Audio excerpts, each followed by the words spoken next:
In 1834, the British government created buildings designed to make poverty so miserable that people would do anything to avoid them. The food inside was engineered to sustain life, but crush the spirit. Number 17 on this list was so despised that riots broke out when it appeared on the table. Number 8 was meant to humiliate, but desperate inmates learned to make it almost bearable. And number 3 was served to children as young as 4 years old, every single day, for years. These were not recipes. They were punishments disguised as meals. The Victorian workhouse fed over 200,000 people at its peak, and what they ate tells us more about class, cruelty, and survival than any history book. Before we begin, subscribe, because what you are about to learn will change how you see that bowl of porridge. Let us count down the 25 foods that sustained Britain's most desperate souls. Number 25. Bread and water. The most basic punishment ration in any Victorian workhouse was bread and water. Not fresh bread, mind you. Stale loaves, sometimes 2 or 3 days old, hard enough to chip a tooth if you were not careful. The 1834 Poor Law Amendment Act established dietary schedules, and bread appeared on every single one. Adult men received around 12 ounces daily. Women got 10, children even less. The water came from wells that were often contaminated, leading to outbreaks of typhoid and cholera that swept through workhouse wards with devastating regularity. Inmates learned to soak their bread in the water to soften it, creating a grey mush that was easier to swallow, but no more appetizing. This was not sustenance. It was survival at its most stripped back. The message was clear from the moment you walked through those iron gates. You were no longer a person. You were a problem to be managed as cheaply as possible. Number 24, gruel. If one food defines the Victorian workhouse, it is gruel. That thin, watery porridge made from oatmeal boiled until it became almost transparent. Oliver Twist famously asked for more, and the horror on the workhouse master's face tells you everything about how precious even this slop was considered. The standard recipe called for 1.5 ounces of oatmeal per pint of water, boiled for at least an hour. The result was a substance with barely any nutritional value, thin enough to drink from a bowl. Workhouse records from Andover in 1845 describe inmates so hungry they gnawed on bones meant for crushing into fertilizer. Gruel was served for breakfast at 6 in the morning, often lukewarm by the time it reached the long wooden tables. Some workhouses added a pinch of salt. Others could not even afford that. The sound of hundreds of spoons scraping tin bowls became the morning chorus of institutional poverty. Number 23. Meat broth. Twice a week, if the workhouse budget allowed, inmates received meat broth. The term is generous. Butchers sold workhouses the cheapest cuts available, bones with scraps still clinging to them, offcuts too gristly for the poorest street vendor, heads, trotters, and organs rejected by everyone else. These were boiled for hours, sometimes overnight, in vast copper vats. The liquid that emerged was grey, greasy, and thin. Any actual meat was fished out and reserved for the workhouse master's table. What remained was flavored water with occasional globules of fat floating on the surface. Still, broth days were anticipated. The warmth alone was a comfort in buildings with no heating beyond a single fire in the main hall. Inmates developed techniques for getting the most from their portion, tilting the bowl to catch the heavier sediment at the bottom, where tiny fragments of meat might have settled. Number 22. Suet pudding. Plain suet pudding appeared on workhouse menus as a way to fill stomachs cheaply. Flour, water, and shredded suet, the hard fat from around animal kidneys, were mixed and boiled in cloth for hours. The result was a dense, heavy mass that sat in your stomach like a stone. No sugar, no fruit, no flavor beyond the faint, muttony taste of the fat itself. A slice about 4 inches square provided enough calories to keep laborers working at oakum picking or bone crushing without actually nourishing them properly. Inmates called it workhouse cannonball. Matrons insisted it was wholesome and filling. The truth lay somewhere between.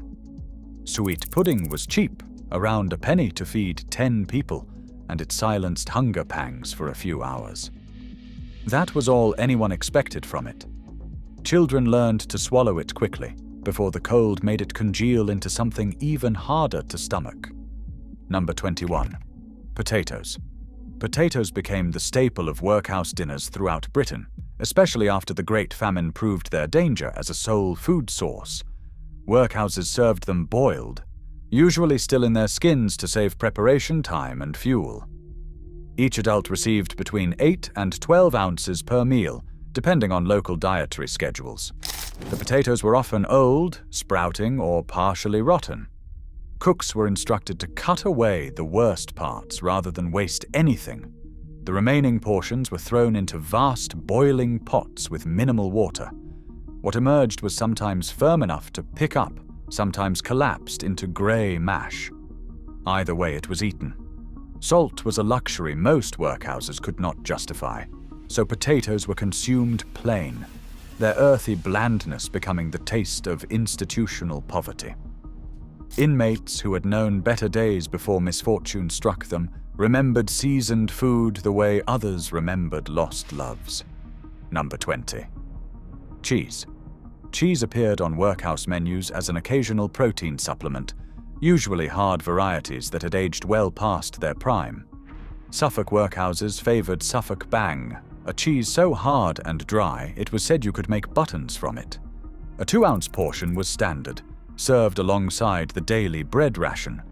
The cheese was often so difficult to chew that elderly inmates with missing teeth simply could not eat it. They would trade their portion for extra bread or gruel, creating an informal economy within the workhouse walls. Quality control was non-existent. Moldy cheese was scraped rather than discarded. Cheese that had sweated in storage was served regardless.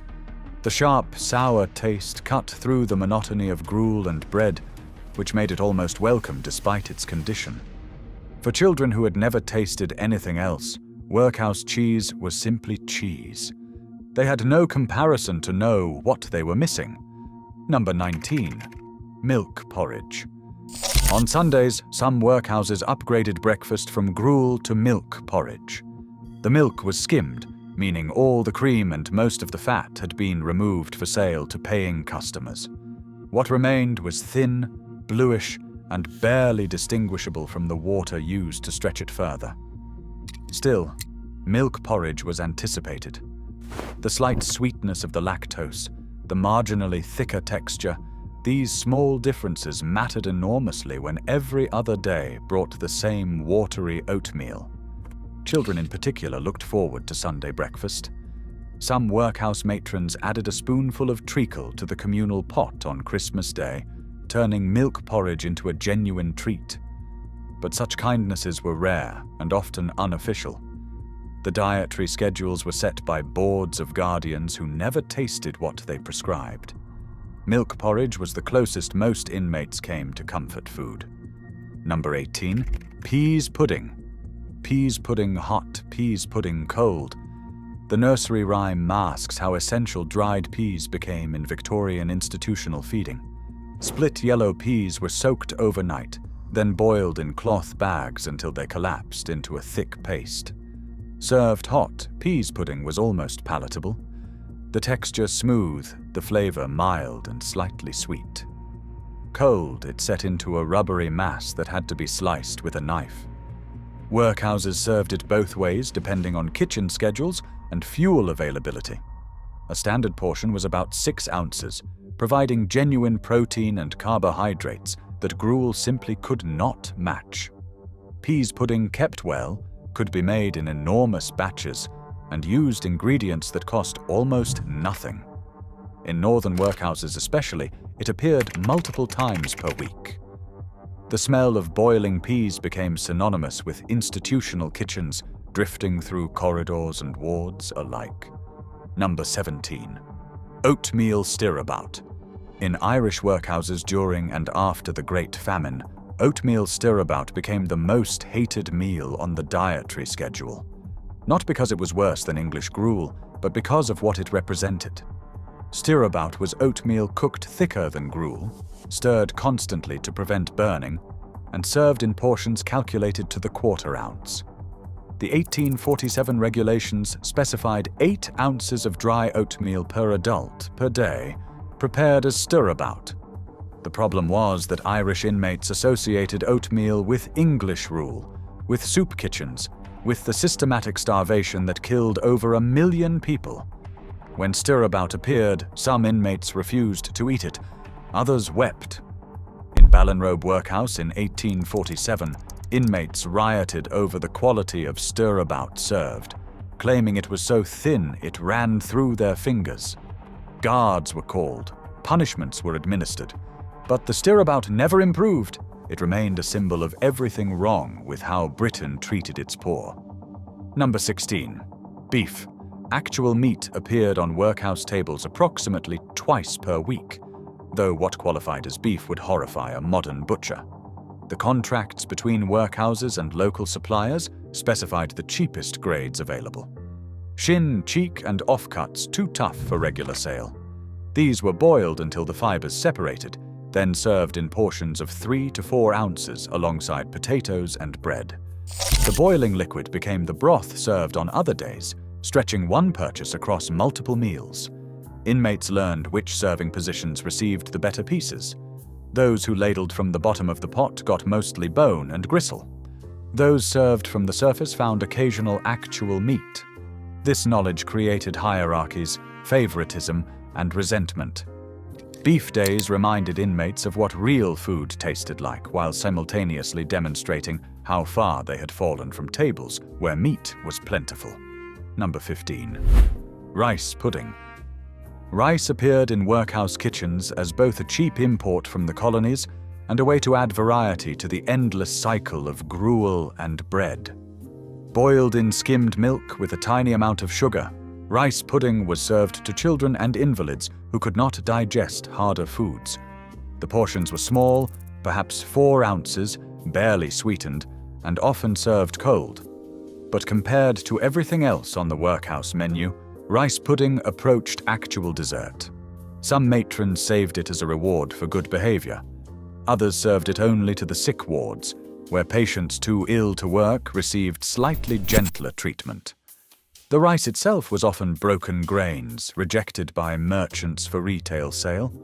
Cooked long enough, these fragments dissolved into a creamy mass that disguised their inferior quality.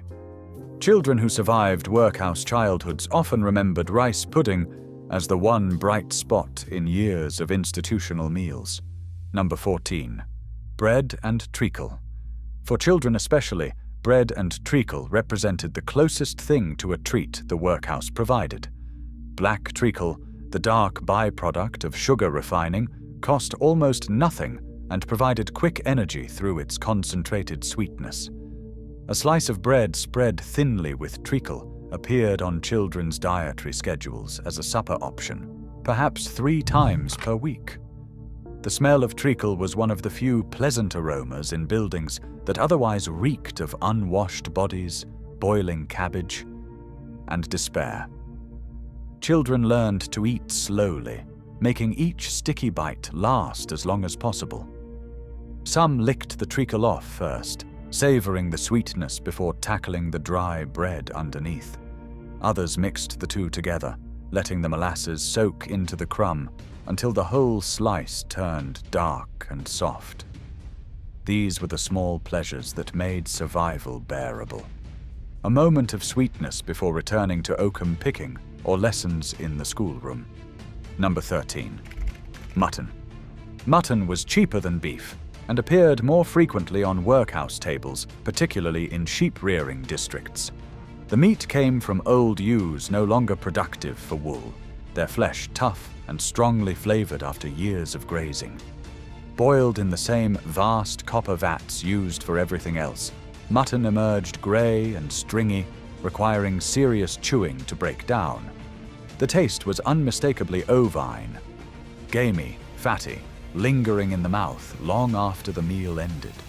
Children often gagged on their first portions, unused to such intense flavors.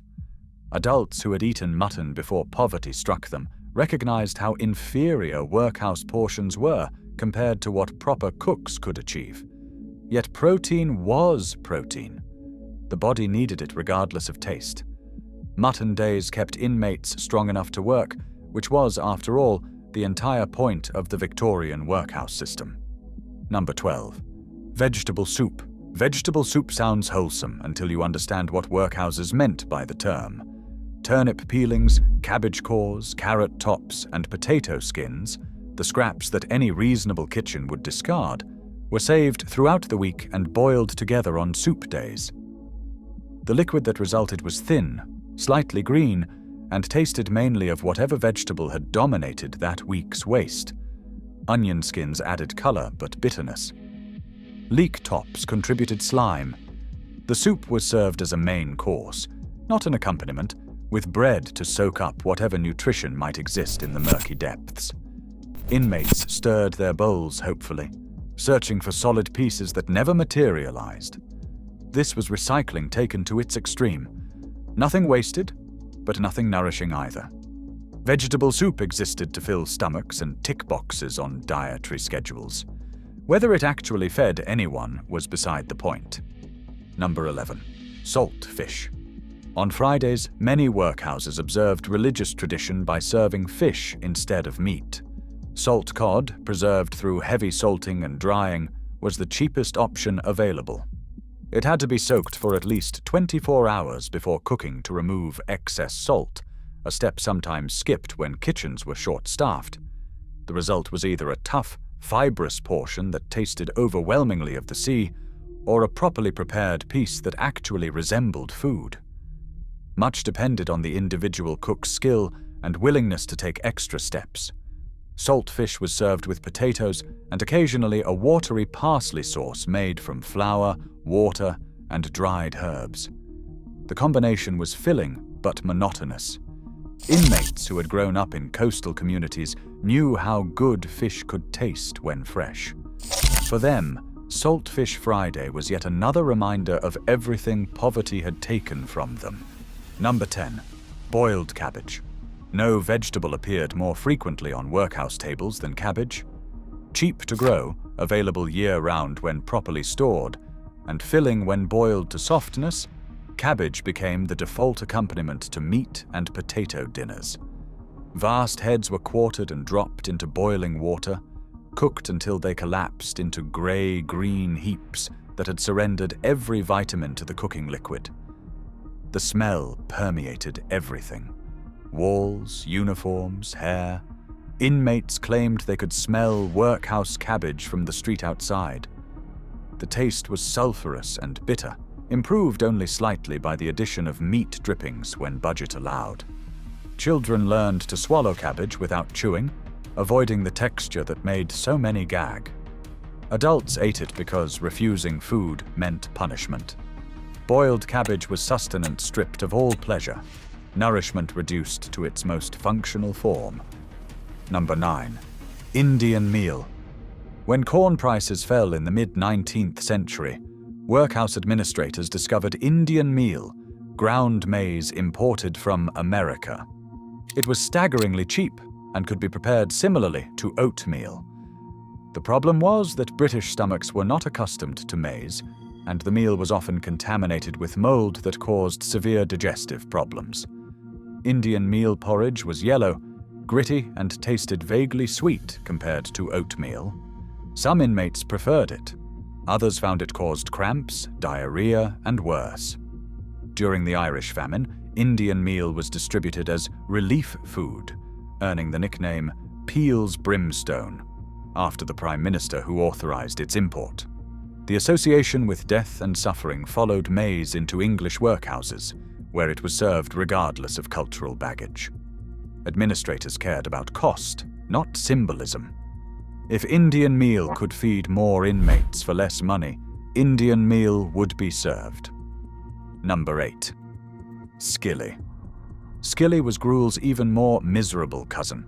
Where Grul used oatmeal, Skilly used whatever scraps remained from previous meals, boiled together with water until they formed a thin, unidentifiable liquid. Meat juices, vegetable water, bread crusts, too stale even for regular service, all went into the skilly pot. The result varied daily depending on what had been left over. Sometimes it was almost palatable, carrying faint traces of meat flavor. Other times it was grey water with texture.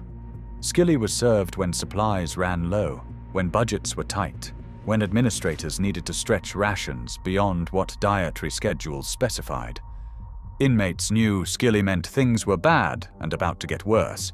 The word itself became slang for anything cheap and nasty. To be served skilly was to be reminded of your exact place in Victorian society. Somewhere below concern, but above actual starvation.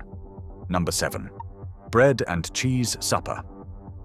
The evening meal in most workhouses was deliberately light, ensuring inmates woke hungry enough to work. Bread and cheese supper became the standard, 4 ounces of bread and 2 ounces of cheese consumed at 6 o'clock before the long night began. By morning, stomachs were growling loud enough to echo through dormitory wards. This was intentional. The Victorian workhouse was designed to deter, to make poverty so uncomfortable that people would take any alternative. A light supper meant a restless night, meant a desperate willingness to find employment, any employment, rather than endure another day inside those walls. The cheese was hard, the bread harder, and the message hardest of all. You are here because you failed. Eat enough to survive, but never enough to be satisfied. Satisfaction was reserved for those who had not fallen into public dependence. Number 6. Baked meat pudding. When workhouse cooks wanted to stretch meat rations further, baked meat pudding provided the solution. Scraps of beef or mutton, too small to serve individually, were mixed with suet, flour and water, then baked in large pans until set.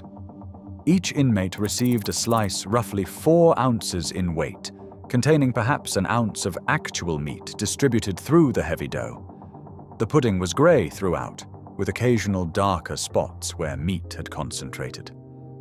The taste was predominantly sweet, with a hint of the boiled meat flavor that permeated everything.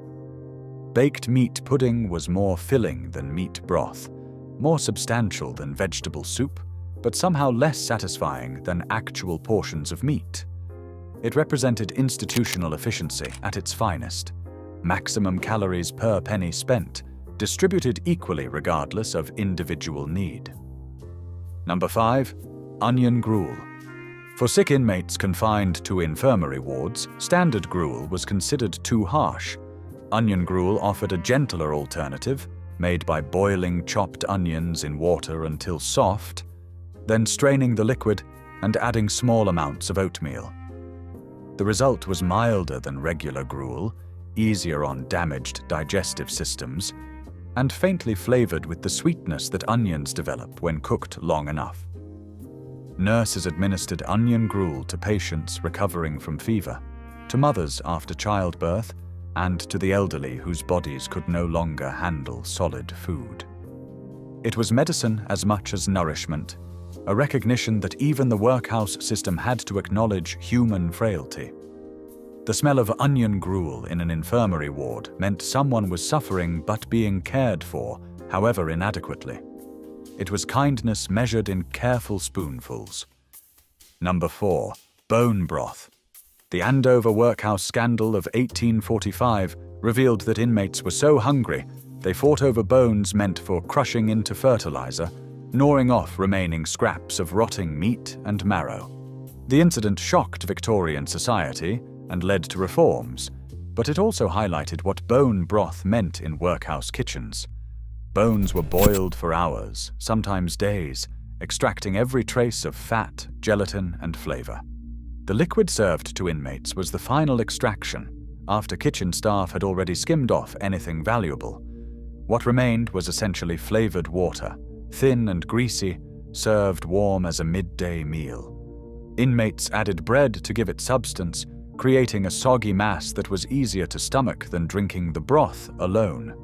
Bone broth was poverty visible in a bowl, evidence that every possible calorie had already been claimed by someone further up the chain. Number 3. Children's porridge. Children as young as 4 years old entered Victorian workhouses when their parents could no longer provide, and the system had specific dietary schedules for these smallest inmates. Children's porridge was gruel thinned further with milk, served twice daily in amounts calculated by age. 4 to 7-year-olds received 6 ounces at breakfast, 8 ounces at supper. The porridge was barely warm by the time it reached children seated at long tables, supervised by matrons who enforced silence during meals. Any child who spoke complained, or failed to clean their bowl faced punishment. This was the introduction to workhouse life.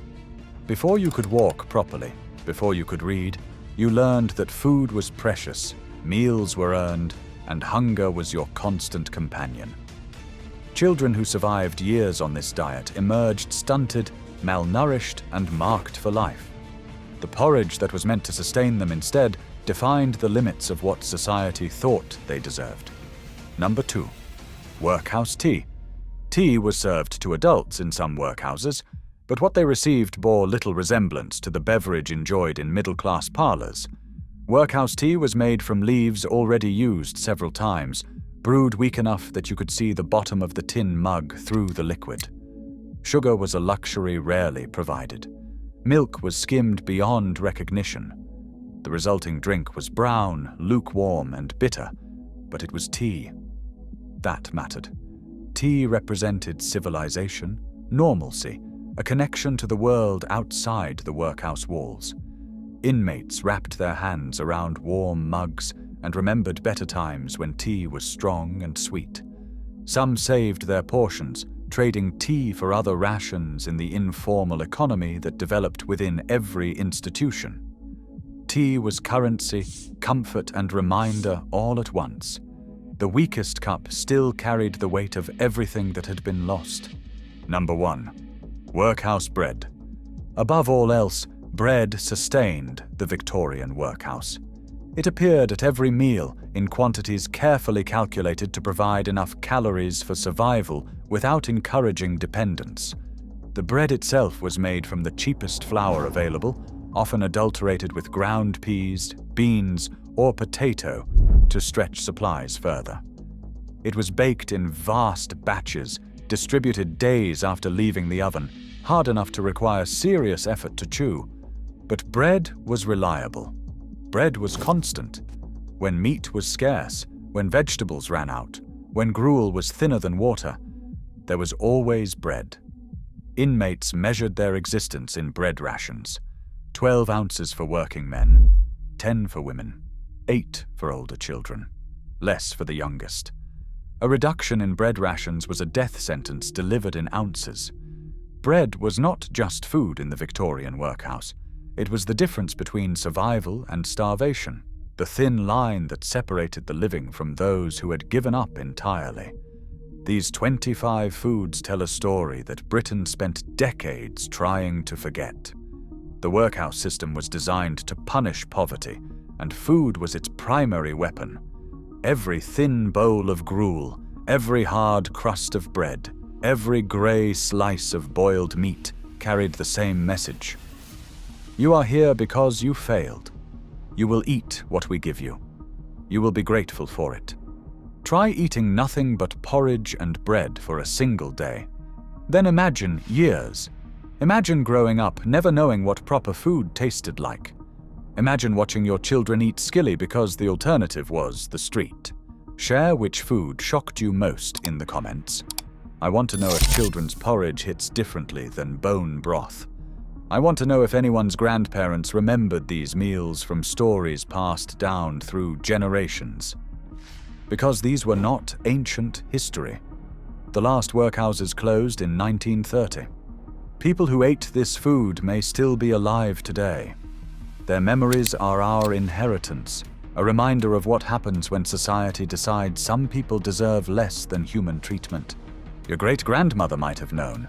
Now you know too.